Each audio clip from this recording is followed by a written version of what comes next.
Hello everyone, Jai Hind. Welcome to Jha sir academy for IAS.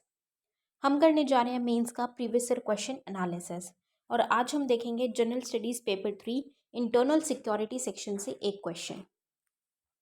मैं उम्मीद करती हूँ गाइस आप लोगों ने इस क्वेश्चन को अटेम्प्ट किया होगा और एक बहुत अच्छा आंसर फ्रेम भी किया होगा।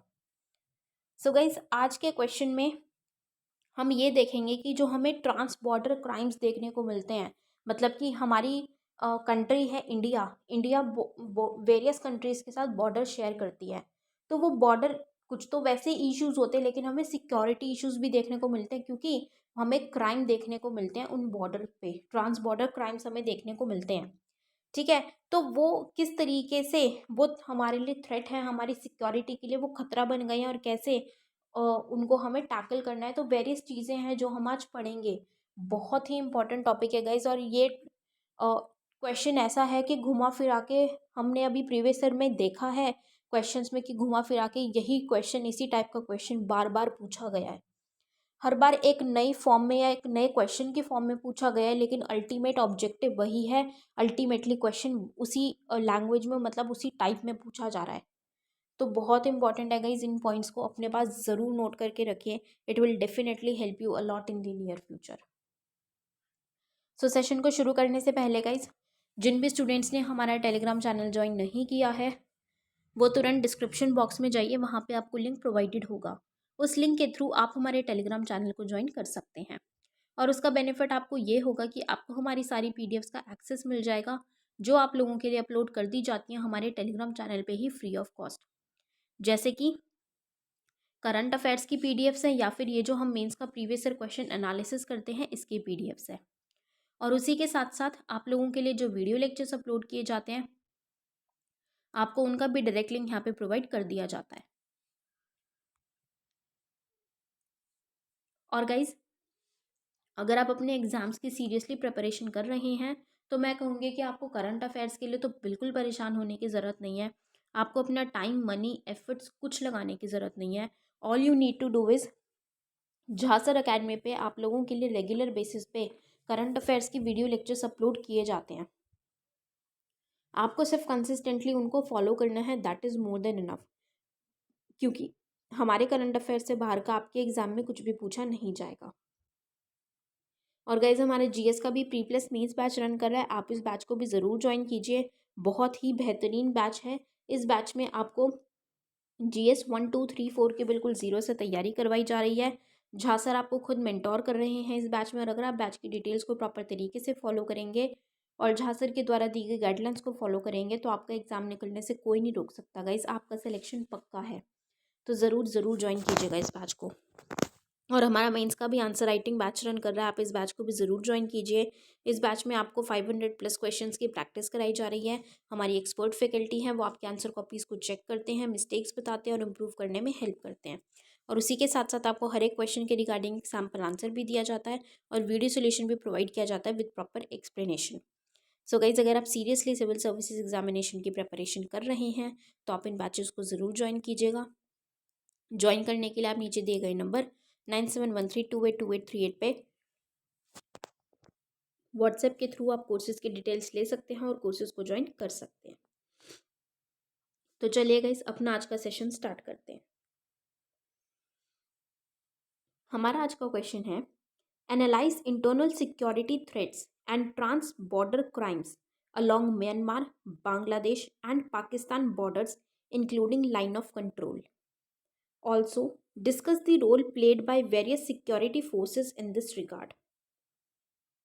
नियंत्रण रेखा सहित म्यांमार, बांग्लादेश और पाकिस्तान की सीमाओं पर आंतरिक सुरक्षा खतरों और सीमा पर अपराधों का विश्लेषण करें। इसके अलावा इस संबंध में विभिन्न सुरक्षा बलों द्वारा निभाई गई भूमिका पर चर्चा करें। सो ये question guys GS3 internal security section से लिया गया है और ये क्वेश्चन यूपीएससी ने 2020 में पूछा था। तो जब हम इस क्वेश्चन की बात करेंगे तो इस क्वेश्चन में क्या बोला गया है कि जैसे हमें पता है कि इंडिया 7 कंट्रीज़ के साथ बॉर्डर शेयर करती है, लेकिन कुछ कंट्रीज़ ऐसे हैं जैसे कि अगर हम बात करें म्यांमार है, बांग्लादेश है, पाकिस्तान है, ठीक है। पाकिस्तान का बॉर्डर जो LOC के का हमें देखने को मिलता है, उसको इंक्लूड करते हुए मतलब, तो यहाँ पे हमें ट्रांस बॉर्डर क्राइम्स देखने को मिलते हैं और उनकी वजह से सिक्योरिटी का थ्रेट हमें मतलब सुरक्षा का खतरा भी हमें देखने को मिलता है हमारी कंट्री पे। तो हमें उसके बारे में बताना है कि किस किस तरीके से किस बॉर्डर के साथ हमें क्या क्या खतरा देखने को मिलता है या क्या क्या हमें क्राइम देखने को मिलता है। उसके बाद वहाँ पे अब हर जगह पे जो सिक्योरिटी फोर्सेस, जो सुरक्षा बल तैनात हैं, उनका क्या रोल है, वो क्या ऐसी महत्वपूर्ण भूमिका निभाते हैं, हमें उसके बारे में बताना है। तो फर्स्ट पार्ट में हमें बेसिकली क्या बताना है कि क्या खतरा है, मतलब कि बांग्लादेश, म्यांमार और पाकिस्तान, तीन यहाँ पे कंट्री स्पेसिफिकली मेंशन्ड है, तो हम उन्हीं पे बताएंगे कि क्या खतरा है और क्या वहाँ पे हमें क्राइम देखने को मिलता है। और लास्ट में सेकेंड पार्ट में हमें क्या बताना है कि जो वो सिक्योरिटी फोर्सेज है वो क्या महत्वपूर्ण अपनी भूमिका निभाते हैं। Right, so let's start with it now. There has been high evidence of internal security threats and trans-border crimes along the borders with Pakistan, Bangladesh and Myanmar due to large open and porous borders। कि बहुत ज़्यादा evidence है ऐसा कि मतलब ऐसे बहुत सारे परिणाम हमारे पास हैं जिससे हम कह सकते हैं कि हमें इंटरनल सिक्योरिटी थ्रेट, हमें सुरक्षा पे खतरा देखने को मिलता है और बहुत ही सारे हमें क्राइम्स भी ऐसे देखने को मिलते हैं। कहाँ पे, किसके बॉर्डर पे, अगर हम पाकिस्तान के बॉर्डर की बात करें, बांग्लादेश और म्यांमार के बॉर्डर पे। क्यों? क्योंकि वहाँ पे ओपन और पोरस बॉर्डर्स है, मतलब कि क्या है, जैसे बांग्लादेश है या म्यांमार का बॉर्डर है तो हमने वहाँ पे वो फेंसेस नहीं लगाए। इनफैक्ट पाकिस्तान के बॉर्डर पे तो हमने फेंसिंग की हुई है, लेकिन वहाँ पे जैसे म्यांमार की अगर हम बात करें तो म्यांमार के बॉर्डर पे हमने फेंसिंग नहीं की हुई है, वहाँ पे हमने बॉर्डर बंद नहीं किया हुआ है, वो ओपन है। गुड्स के लिए, पीपल के फ्री फ्लो के लिए, फ्री मूवमेंट के लिए वो बिल्कुल ओपन है। ठीक है, तो उसकी वजह से भी हमें ये खतरा देखने को मिलता है। तो सबसे पहले हम बात करेंगे कि trans border crimes along Myanmar, कि म्यांमार के बॉर्डर पे हमें वहाँ पे उस ये जो इंडिया बॉर्डर शेयर करती है म्यांमार के साथ, हमें वहाँ पे क्या क्या क्राइम देखने को मिलते हैं। First is gun running and drug trafficking. The Indian insurgent groups have been procuring arms from the black markets of Southeast Asia as well as from Myanmar based rebel groups such as the United Wa State Army। क्या चीज़ हमें देखने को मिल रही है कि एक तो हमें गन रनिंग, मतलब कि लोगों के पास आर्म्स देखने को मिल रहे हैं, कि जो इंडिया के ही अगर हम बात करें इंसर्जेंट ग्रुप्स हैं, तो उनको अगर वो उनको लड़ना है या उनको वॉयलेंस फैलानी है, इंसर्जेंट फैलानी है, ठीक है, जो विद्रोही समूह है, अगर उनको विद्रॉ करना है तो उसके लिए उनके पास इक्विपमेंट्स होने चाहिए, उनके पास आर्म्स एंड एम्यूनिशंस होने चाहिए, ठीक है, हथियार भी तो होने चाहिए उनके पास। तो वो जो उनको हथियार मिल रहे हैं, उनको उनका वो ब्लैक मार्केटिंग हो रहा है, वो काला बाजारी उनकी हो रही है, कहाँ पे, साउथ ईस्ट एशिया से उनको वो मिलते हैं। वो मिलने की वजह से क्या हो रहा है कि उनके पास हथियार हैं, गन्स हैं, आर्म्स हैं और ड्रग ट्रैफिकिंग भी हो की जा रही है। और उनको ये कहाँ से मिल रहा है, जो ब्लैक मार्केटिंग हो रही है, कहाँ से, साउथ ईस्ट एशिया से और म्यांमार के जो कुछ रिबेल ग्रुप्स हैं जैसे कि यूनाइटेड वा स्टेट आर्मी, UWSA, इनसे, ये जो रिबेल ग्रुप्स हैं इनसे उनको मदद मिलती है, इनसे उनको ये आर्म्स एंड एम्यूनिशंस मिलते हैं, ड्रग्स मिलते हैं, जहाँ से ये इंडिया में उनको सप्लाई करते हैं और इनके पास उसका एक्सेस होता है, तो हमें वो इंसर्जेंसी देखने को मिलती है, हमें विद्रोह देखने को मिलता है। राइट, पहली चीज तो ये हमें म्यांमार के बॉर्डर से मिल रही है। दूसरी चीज, narcotics and the golden triangle. Proximity to Myanmar in the Golden Triangle makes the India-Myanmar border vulnerable to the trafficking of heroin and amphetamine type stimulants produced in Myanmar। कि अब हमें क्या चीज़ें देखने को मिल रही हैं कि जो गोल्डन ट्रायंगल हमें देखने को मिलता है उससे म्यांमार की प्रॉक्सिमिटी बहुत ज़्यादा, मतलब म्यांमार बहुत ज़्यादा पास है उसके, और म्यांमार पास है तो इंडिया और म्यांमार का जो बॉर्डर है वो इसकी वजह से बहुत ज़्यादा वल्नरेबल हो जाता है, खतरे में आ जाता है। क्यों? क्योंकि वहाँ से फिर ट्रैफिकिंग होती है ड्रग्स की, जो ये हेरोइन हमें देखने को मिलती हैं, ठीक है, और जो भी इस टाइप के स्टिमुलेंट्स हैं जो म्यांमार में प्रोड्यूस किए जाते हैं उनकी हमें ट्रैफिकिंग कहाँ पे देखने को मिलती है, इंडिया में देखने को मिलती है। और इसकी वजह से जो बेसिकली सबसे ज़्यादा अगर हम बात करें तो यूथ बहुत ज़्यादा इसकी तरफ जा रहा है, बिगड़ रहा है, एडिक्ट होता जा रहा है, जिसकी वजह से हमें क्राइम की प्रॉब्लम बहुत ही ज़्यादा बढ़ती हुई देखने को मिल रही है। तो ये हमें प्रॉब्लम्स कहाँ देखने को मिल रही है, म्यांमार के बॉर्डर की वजह से। जो ट्रांस बॉर्डर है हमारा इंडिया और म्यांमार जो शेयर करते हैं, उस बॉर्डर की वजह से हमें इंडिया में ये क्राइम्स देखने को मिल रहे हैं। ठीक है, अब हम बात करें trans border crimes along Bangladesh, कि बांग्लादेश के बॉर्डर से हमें क्या क्या क्राइम्स देखने को मिलते हैं। फर्स्ट है कैटल एंड अदर स्मगलिंग, कि जो हमें कैटल देखने को मिलती हैं, मतलब मवेशी और अन्य तस्करी की वजह से।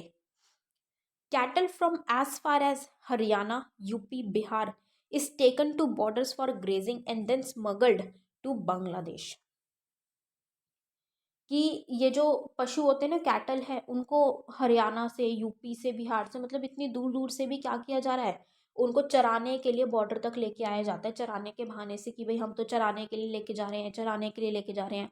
उसके बहाने से क्या किया जाता है, उनको बॉर्डर तक लेके आया जाता है और वहाँ से बांग्लादेश उनको स्मगल कर दिया जाता है। तो हमें क्या देखने को मिल रही है, कैटल स्मगलिंग, कैटल ट्रैफिकिंग हमें देखने को मिल रही है। ठीक है, तो ये जो कैटल की स्मगलिंग है ये एक क्राइम है।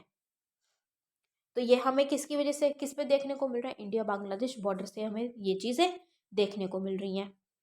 नेक्स्ट हम बात करें तो smuggling of arms and other essential items such as sugar, salt and diesel, human and narcotics trafficking, counterfeit Indian currency, kidnapping and thefts are quite rampant along the India Bangladesh border.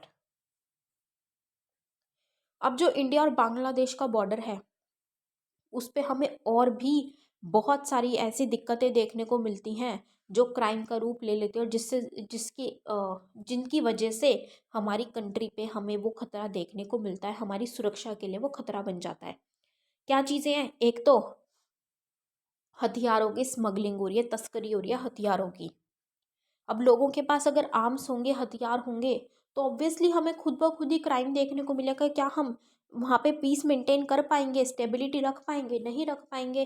तो वो India Bangladesh border से हमें वो smuggling देखने को मिलती है arms and ammunitions की। और उसी के साथ साथ सिर्फ आर्म्स की ही नहीं हो रही है, कुछ जो एसेंशियल आइटम्स हैं जैसे कि चीनी है, शुगर है, नमक है, डीजल है, इन सब चीज़ों की भी हमें स्मगलिंग देखने को मिल रही है। इन एसेंशियल आइटम्स की जो बेसिक नेसेसिटी हैं इनकी भी स्मगलिंग हो रही है। उसी के साथ साथ ह्यूमन ट्रैफिकिंग हमें देखने को मिल रही है। ह्यूमन ट्रैफिकिंग एक क्राइम है, हमें फंडामेंटल राइट्स में भी देखने को मिल रही है। ठीक है, राइट अगेंस्ट एक्सप्लॉइटेशन वो भी हमें देखने को मिल रहा है, लेकिन फिर भी ये हमें अभी भी एग्जिस्टिंग देखने को मिलता है। इंडिया बांग्लादेश बॉर्डर पे नारकोटिक्स की ट्रैफिकिंग की जा रही है, ड्रग्स की। ठीक है, काउंटरफीट इंडियन करेंसी, वहाँ से नकली जो मुद्रा है, हमें भारतीय मुद्रा वो देखने को मिलती है, उसका भी लेन देन होता है। ठीक है, किडनैपिंग होती है, थेफ्ट, अपहरण किया जाता है, लोगों का चोरी की जाती है, उनसे उनको वहाँ पे बंदी बना के रखा जाता है। ये सब चीज़ें हमें कहाँ पे देखने को मिलती हैं, इंडिया बांग्लादेश बॉर्डर पे हमें ये सारी की सारी चीज़ें देखने को मिलती हैं। मतलब कितना ज़्यादा डेंजरस हो चुका है इसको टैकल करना, मतलब कितना ज़्यादा इम्पॉर्टेंट हो चुका है बेसिकली इसको टैकल करना, क्योंकि इतने सारे क्राइम्स हमें इंडिया बांग्लादेश बॉर्डर पे देखने को मिल रहे हैं। वहाँ से इतना ज़्यादा क्राइम हमें आता हुआ इंडिया के अंदर भी और वहाँ पे भी हमें देखने को मिल रहा है, कितनी ज़्यादा स्मगलिंग हो रही है। Next is trans border crimes along Pakistan. Pakistan पे तो बहुत अच्छे से हम जानते हैं, पाकिस्तान पे इवन हमने फेंसिंग भी की हुई है, फिर भी हमें क्राइम्स देखने को मिलते हैं। Despite fencing, smuggling of drugs mainly heroin is rampant at the border of Punjab, कि हमने फेंसिंग की हुई है। हम कहें कि बांग्लादेश के बॉर्डर पे या म्यांमार के बॉर्डर पे हमने फेंसिंग नहीं की हुई है, तो हमें इन चीज़ों का लेन देन, ये स्मगलिंग हमें देखने को मिलती है, समझ में आता है एक टाइम पे। लेकिन पाकिस्तान के बॉर्डर पे हम लोगों ने फेंसिंग की हुई है, उसके बावजूद हमें ड्रग ट्रैफिकिंग, ड्रग्स की स्मगलिंग हमें वहाँ पे देखने को मिलती है। बहुत ही ज़्यादा प्रॉब्लम हमें देखने को मिलती है, एक मेनेस बन चुका है। और कहाँ पे पंजाब के बॉर्डर पे इसका लेन देन किया जाता है, ये हमारे ड्रग्स की स्मगलिंग की प्रॉब्लम वहाँ पे देखने को मिलती है पंजाब के बॉर्डर पे। नेक्स्ट, इलीगल आर्म्स ट्रेडिंग, वही जो हमने म्यांमार और बांग्लादेश में भी बात की कि आर्म्स की ट्रेडिंग, क्योंकि सबसे ज़्यादा क्राइम वही चीज़ है कि जब जब आपके पास हथियार ही नहीं है ना लड़ने के लिए या कुछ करने के लिए, तो वहाँ पे कोई कुछ नहीं करेगा, वहाँ क्राइम होगा ही नहीं, वहाँ शांति रहेगी। तो सबसे पहली चीज़ आ जाती है कि आर्म्स, तो इलीगल तरीके से आर्म्स की ट्रेडिंग की जा रही है वहाँ पे, ठीक है, हथियारों का लेन देन वहाँ पे व्यापार किया जा रहा है हथियारों का, और वो भी इलीगल तरीके से, गैर कानूनी रूप में। Fake currency notes have been a recurring problem along this border, contributing majorly to the instability of this region. Fake currency note जो अभी हमने बांग्लादेश के में भी देखा कि काउंटरफीट इंडियन करेंसी हमें देखने को मिल रही है, कि फेक जो मुद्रा है, नोट है, फेक करेंसी नोट्स लेके आए जा रहे हैं इंडिया में, जिसकी वजह से हमें कितनी ज़्यादा प्रॉब्लम उसकी वजह से देखने को मिल रही है।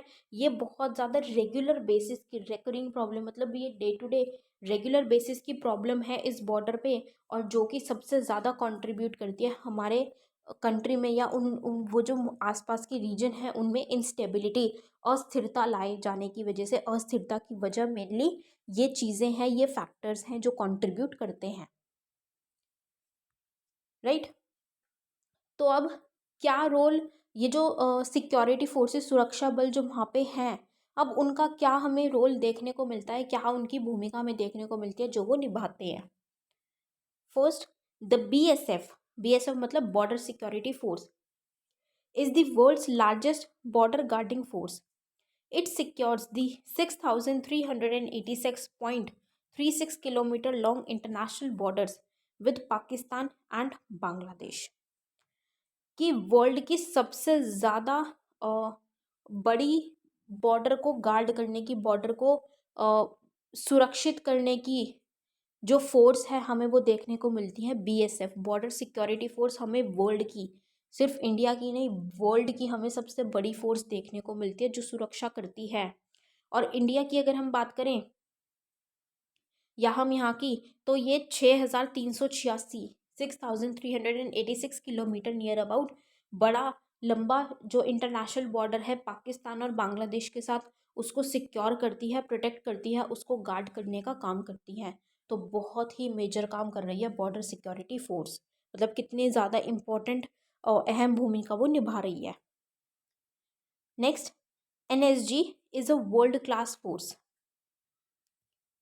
It can counter any kind of attack in minimum response time and has multi-dimensional responsibility of countering terrorist attacks and providing proximate security. अब ये जो एनएसजी है, नेशनल सिक्योरिटी गार्ड, ये क्या है? ये एक वर्ल्ड क्लास फोर्स है, मतलब विश्व स्तरीय बल है ये किसके लिए है? ये उन अटैक को काउंटर करता है, मतलब कि जो भी मान लीजिए कोई अटैक है तो कम से कम टाइम में, बिल्कुल फटाफट से, मतलब बहुत स्पीडीली क्या करते हैं, ये उसको काउंटर करते हैं उस अटैक को, ताकि उसका इम्पैक्ट ज़्यादा ना हो, किसी को ज़्यादा हार्म ना हो। तो कोई भी अटैक है उसको फटाफट से काउंटर करना, टैकल करने के लिए ये फोर्स जानी जाती है। It has multi dimensional responsibility, बहुत ही सारी रिस्पॉन्सिबिलिटीज़ हैं इसकी, सिर्फ एक ही तरीके में या एक ही एरिया में हमें इसकी जिम्मेदारी नहीं देखने को मिलती, बहुत तरीके में है।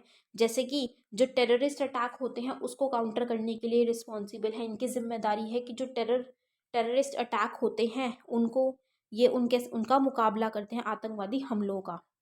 एंड प्रोवाइडिंग प्रॉक्सिमेट सिक्योरिटी, कि वहाँ पे बिल्कुल अच्छे से प्रॉक्सिमिटी में, मतलब वहाँ पे सिक्योरिटी प्रोवाइड करते हैं, सुरक्षा प्रदान करते हैं बॉर्डर्स पे, ठीक है। इन अटैक से उनको सेव करते हैं, उस बॉर्डर को वहाँ पे प्रोटेक्ट करते हैं, ताकि ये जो अटैक हैं ये ज़्यादा हार्म ना कर पाए, फटाफट से इनको काउंटर करने पे काम करते हैं। Next, the border with Myanmar is guarded by the Assam rifles to protect the security of the north east region. तो जो म्यांमार का बॉर्डर है उसका वे हमें कहाँ देखने को मिलता है? वो नॉर्थ ईस्ट रीजन की तरफ जाता है। और नॉर्थ ईस्ट रीजन जैसे हमें पता है कि थोड़ा सा हमें वल्नरेबल देखने को ही मिलता है, तो उसको प्रोटेक्ट करना बहुत ज़्यादा ज़रूरी है। तो म्यांमार के बॉर्डर पे हमें असम राइफल्स तैनात देखने को मिलती हैं। असम राइफल्स वहाँ पे तैनात हैं। वो किस लिए तैनात हैं कि वो वहाँ के बॉर्डर को गार्ड करती हैं कि जो नॉर्थ ईस्ट रीजन है उसकी सिक्योरिटी को प्रोटेक्ट कर पाएँ, वहाँ की सुरक्षा को बरकरार रख पाएँ, उसको सुरक्षित रख पाएँ, तो उसके लिए वहाँ पे असम राइफल्स तैनात हैं। ठीक है, तो ये हमने क्या देखा, ये हमने सिक्योरिटी फोर्सेस का रोल देखा, जो वो भूमिका निभाते हैं। So at the end, a comprehensive and integrative board management for the socio-economic development and promotion of well-being in the security environment is an immediate need to be addressed by the government. कि एक proper तरीके से border को manage करना, ताकि वहाँ पे सामाजिक और आर्थिक रूप से विकास किया जा सके, सोशियो इकोनॉमिक डेवलपमेंट हो सके और वहाँ का कल्याण ज़्यादा से ज़्यादा हो सके, एक प्रॉपर अच्छा एनवायरनमेंट, सुरक्षित वातावरण वहाँ पे दिया जा सके, वो एक इमीडिएट नीड है, और जल्दी मतलब एक ज़रूरत है, बहुत नीड ऑफ द आवर है, जिसको सरकार को देखना, एड्रेस करना बहुत ज़्यादा ज़रूरी है।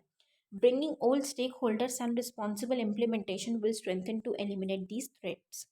कि सारे के सारे स्टेक होल्डर्स कोलैबोरेट करें, कॉपरेशन के साथ वहाँ पे काम करें और प्रॉपर तरीके से इम्प्लीमेंटेशन करें। जो भी पॉलिसीज़, जो भी चीज़ें हैं, जो भी स्कीम्स हैं या जो भी टैक्टिक्स लगानी है, उनका प्रॉपर तरीके से, हर स्ट्रैटेजी का, हर पॉलिसी का प्रॉपर तरीके से इम्प्लीमेंटेशन करें, ताकि हम ये जो थ्रेट्स हैं इनको एलिमिनेट कर सकें, ये जो क्राइम्स हैं हम इनको कम कर सकें, ख़त्म कर सकें। ठीक है, so this was all for this question guys. I hope you all have like this analysis. अपना फीडबैक है हमारे साथ कमेंट सेक्शन में ज़रूर शेयर कीजिएगा। So with this we end up this session today here guys. Thank you so much. Have a great day ahead. Jai Hind.